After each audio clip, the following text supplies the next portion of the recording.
Voilà Benoît, bienvenue chez toi, même si partout en France de toute façon tu es chez toi. Mais...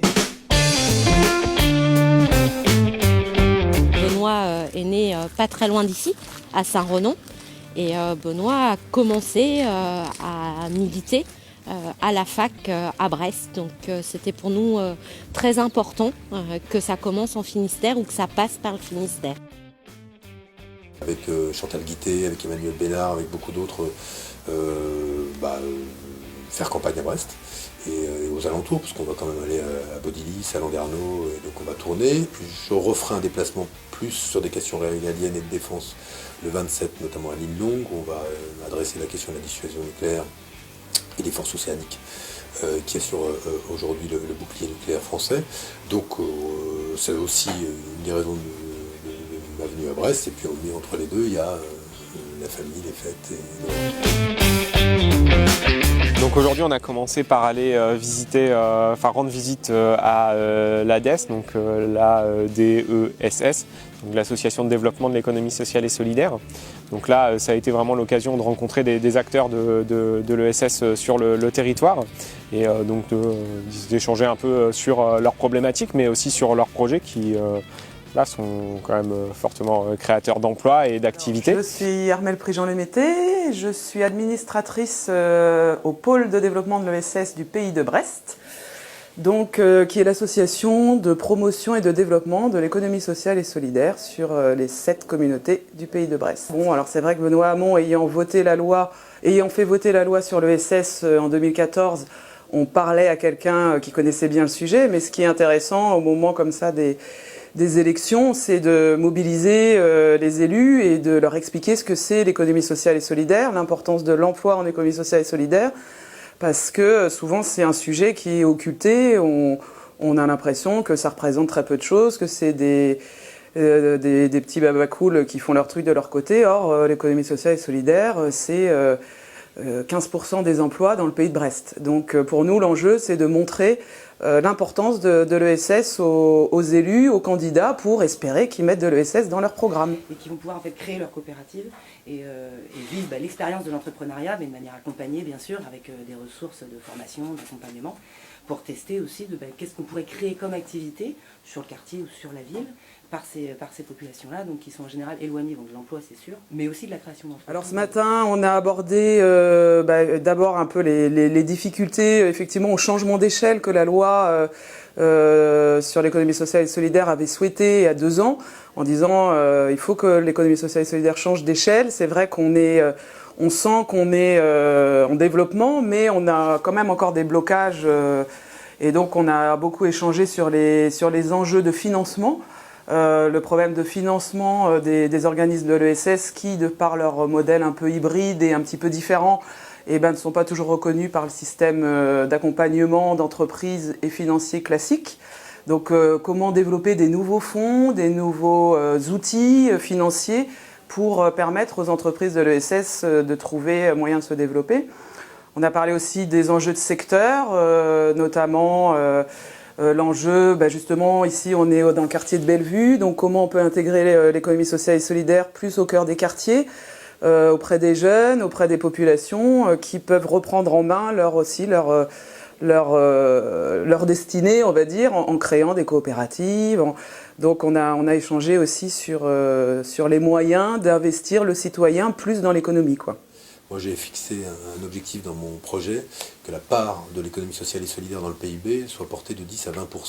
Ce qui suppose de multiplier, de doper, de muscler les créations d'entreprises de l'ESS, qu'elles aient un statut coopératif, mutualiste, associatif, peu importe, d'entrepreneuriat social, de doper les financements tournés vers l'ESS, et surtout qu'on ait une stratégie claire sur les secteurs dans lesquels l'offre économique privée non lucrative, parce que c'est ça l'USS, sera la principale réponse aux besoins qui existent. Je m'explique, dans le domaine du vieillissement de la population, dans le domaine de la prise en charge de la petite enfance, dans le domaine de la transition écologique et énergétique, on voit bien que l'ESS est un modèle qui, parce qu'il associe utilité sociale, gouvernance démocratique, est le bon modèle d'entreprise pour permettre cette conversion écologique de l'économie française. Donc il faut, dans ce secteur-là,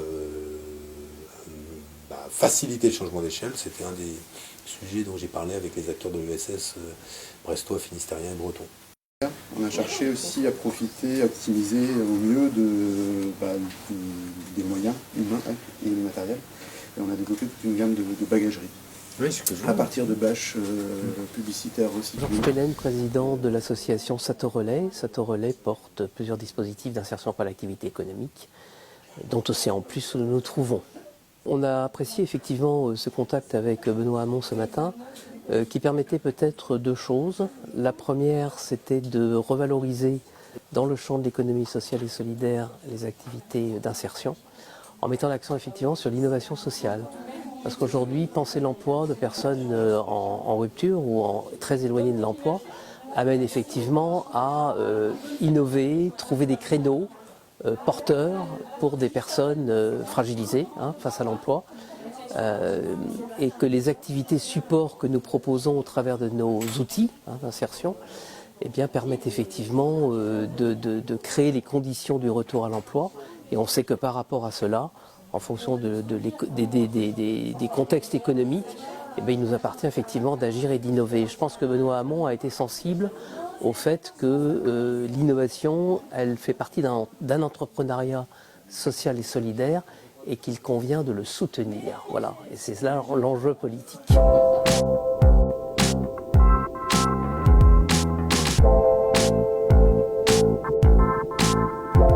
Nous nous sommes rendus à Don Bosco, à Landerneau, grand acteur de l'ESS là aussi, dans la ville en plus qui a vu naître l'économie sociale et solidaire et les premières coopératives, donc c'était aussi tout un symbole. Michel Gédéquel, directeur général de l'association Don Bosco.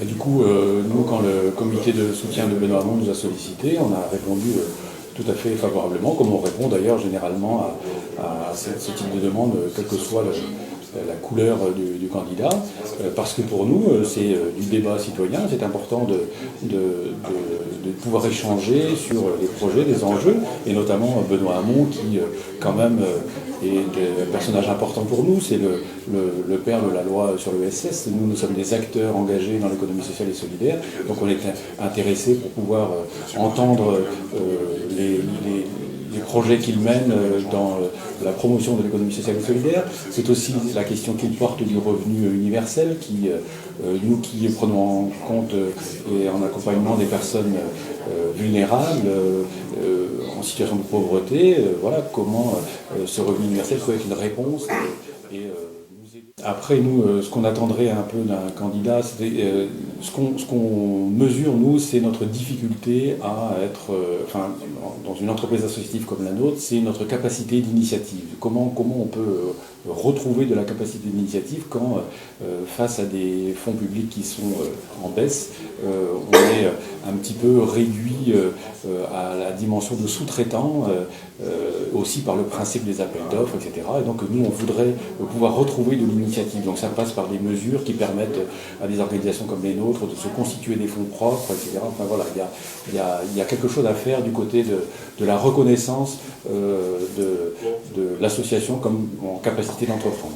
C'est super, extrêmement intéressant. On est là sur des structures qu'on connaît dans plusieurs départements, qui sont des structures associatives avec beaucoup de salariés. Là, il y en avait plus de 1200, nous ont-ils dit, qui sont à la fois et qui gèrent des établissements sur le handicap, comme les IME, qui font de l'accueil de jour, de la prise en charge donc, de personnes en situation de handicap, mais font aussi de la prise en charge de la petite enfance, de décrocheurs, de l'insertion par l'activité économique. Donc, une palette d'activités dans le domaine de l'insertion et de l'accompagnement des personnes vulnérables à raison du fait qu'elles ont un handicap, vulnérables parce qu'elles ont connu des accidents de la vie, ont été éloignées de l'emploi, vulnérables parce qu'elles ont grandi dans un contexte qui est un contexte difficile, bref, pas seulement vulnérables pour toutes les vulnérabilités.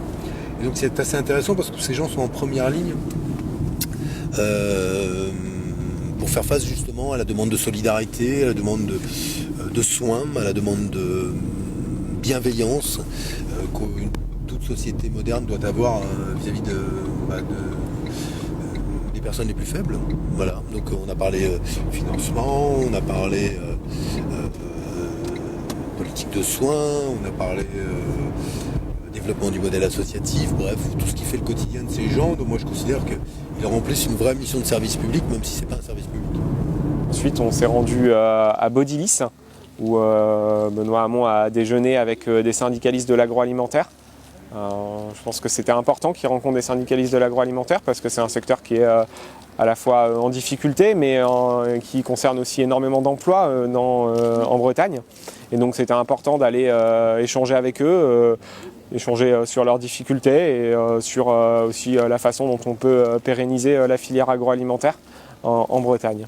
Alors Olivier Lebras, ancien délégué syndical de chez GAD et conseiller régional.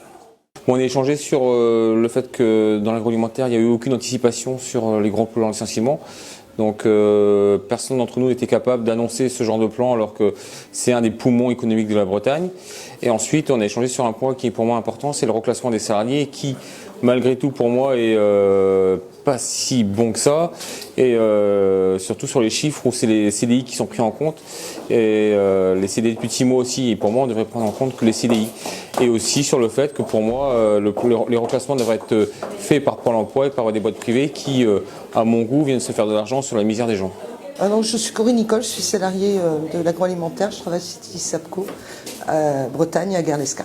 Le but de cette rencontre, c'était d'informer Monsieur Hamon des difficultés des salariés qui travaillent dans ces filières. Il y a une politique amenée d'anticipation dans les entreprises et toutes les aides qui sont accordées actuellement à des grosses entreprises, qu'elles soient conditionnées à la formation des salariés. Et ça, c'est très important. Pour nous, on va être très attentifs aussi sur les volets sociaux que les différents candidats vont pouvoir développer. Je pense qu'il ne faut pas se tromper, hein, le social, c'est pas une dépense, c'est un investissement. Donc j'espère qu'on sera écouté aussi à ce niveau-là. Mais avec M. Hamon, j'ai aucun doute, je pense qu'il sera attentif à tout ça.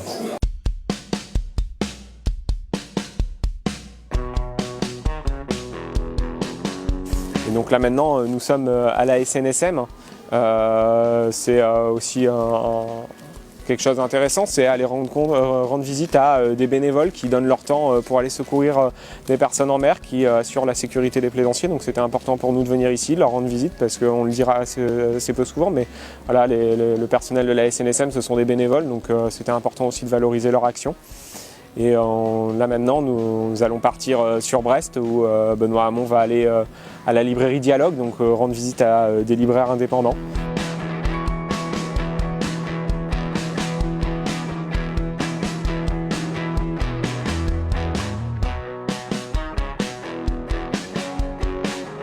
Et on terminera cette journée par une réunion publique au Vauban. Voilà, ce qui sera l'occasion pour Benoît Hamon d'expliquer un petit peu son programme et notamment la question du revenu de base et du modèle de société qu'il propose, parce que c'est quelque chose qui fait naître une certaine curiosité dans la société et donc ça nous a semblé important qu'il puisse échanger là-dessus.